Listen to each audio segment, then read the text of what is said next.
दोस्तों आज मैं आपको डॉक्टर एपीजे अब्दुल कलाम जी के बारे में बताऊंगा और उनके ऐसे कुछ फ्यू किस्से आपके साथ में शेयर करूंगा जिसे सुनकर यकीनन आपके पांव तले जमीन खिसक जाएगी। दोस्तों डॉक्टर एपीजे अब्दुल कलाम जी का जन्म तमिलनाडु के रामेश्वरम शहर के एक छोटे से गांव धनुषकुडी में एक बहुत ही गरीब परिवार में हुआ था, जहां उनके पिता एक छोटी सी नाव चलाया करते थे जिससे मुश्किल से उनकी फैमिली को 2 वक्त की रोटी भी नसीब होती थी। उनके घर में कोई भी पढ़ा लिखा नहीं था, लेकिन उनको बचपन से ही पढ़ाई लिखाई का बहुत ही शौक था।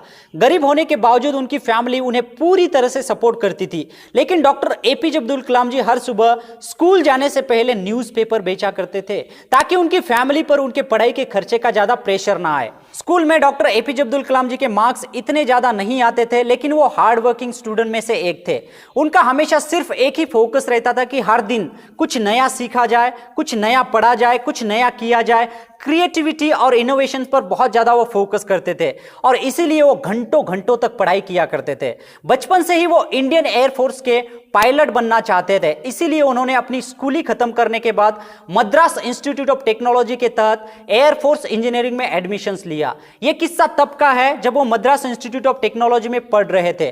उस वक्त वो सीनियर क्लास प्रोजेक्ट पर काम कर रहे थे, तो उस टाइम में कॉलेज के प्रोजेक्ट को लेकर उनके जो कॉलेज के डीन है उन पे बहुत गुस्सा हो गए। उन्होंने डॉक्टर एपीजे अब्दुल कलाम जी को धमकी दी कि अगर तुम 3 दिन में ये प्रोजेक्ट कंप्लीट नहीं करोगे तो मैं तुम्हारी स्कॉलरशिप कैंसिल कर दूंगा। ये बात सुनकर डॉक्टर एपीजे अब्दुल कलाम जी बहुत घबरा गए थे। उनको पता था कि अगर मुझे स्कॉलरशिप नहीं मिली तो मैं पढ़ाई कंप्लीट नहीं कर पाऊंगा, इसलिए उन्होंने दिन रात बैठ के उस प्रोजेक्ट को कंप्लीट करके दे दिया। यह देखकर उनके डीन बहुत ही खुश हो गए। उन्होंने डॉक्टर एपीजे अब्दुल कलाम जी से कहा कि मैं जानता था तुम में वो काबिलियत है, लेकिन मैं ये देखना चाहता था कि तुम में मुश्किल वक्त को सहने की क्षमता है या नहीं। कॉलेज खत्म होने के बाद जब डॉक्टर एपीजे अब्दुल कलाम जी ने इंडियन एयरफोर्स में फाइटर पायलट के पोस्ट के लिए अप्लाई किया तो उस टाइम में सिर्फ 8 वैकेंसीज थी और बदकिस्मती से डॉक्टर एपीजे अब्दुल कलाम जी का नंबर 9वां आया और उनको वहां पे रिजेक्शन का सामना करना पड़ा। जब वो इंडियन एयरफोर्स में रिजेक्ट हुए तो उसके बाद में उन्होंने डीआरडीओ ज्वाइन किया, बट वहां पे वो इतने खुश नहीं थे क्योंकि वहां पे नया कुछ सीखने को नहीं मिल रहा था। तभी उनकी मुलाकात डॉक्टर विक्रम साराभाई से हुई और उसके बाद में डॉक्टर विक्रम साराभाई ने उनके टैलेंट, उनके जज्बे जुनून को देख के, उनका नॉलेज को देख के, उनके स्किल को देख के सीधा डॉक्टर एपीजे अब्दुल कलाम जी की ट्रांसफर इसरो में कर दी गई। जब उनका ट्रांसफर डीआरडीओ से इसरो में हुआ तो उसके बाद में डॉक्टर एपीजे अब्दुल कलाम कभी पीछे मुड़कर देखे ही नहीं और 1980 में पृथ्वी मिसाइल सक्सेसफुली लॉन्च करने के बाद उन्हें नासा में से जॉब को ऑफर भी करने की कोशिश की, लेकिन डॉक्टर एपीजे अब्दुल कलाम जी ने सीधा सीधा उस जॉब को ठुकरा दिया।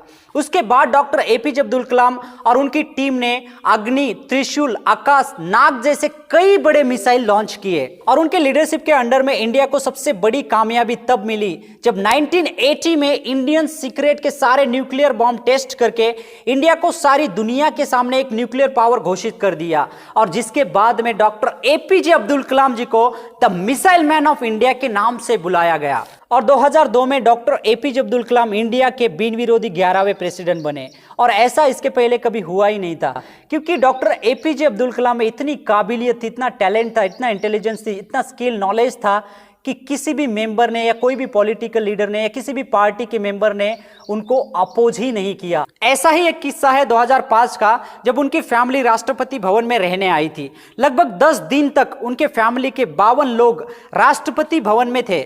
उनके जाने के बाद में डॉक्टर एपीजे अब्दुल कलाम जी ने 3,52,000 उनके फैमिली का खर्चा सरकार को दिया था। जब मीडिया वालों ने उनसे पूछा कि आपने सरकार को ये पैसा क्यों दिया, तो उन्होंने जवाब देते हुए कहा कि सरकार मेरे रहने और खाने के पैसे देती है, ना कि मेरे परिवार के मेंबर के, ना कि मेरे परिवार के सदस्य के। और इसी खुददारी ने पूरी दुनिया को इनसे प्यार करने पर मजबूर कर दिया। इनके पास में जायदाद, प्रॉपर्टी, बैंक बैलेंस कुछ भी नहीं था किताबों के अलावा, सिर्फ इनको किताबों से प्यार था। उनके रूम में, उनके आसपास घर में पूरी तरह से किताबें ही किताबें थी, क्योंकि उनको किताबें पढ़ना बहुत ज्यादा पसंद था।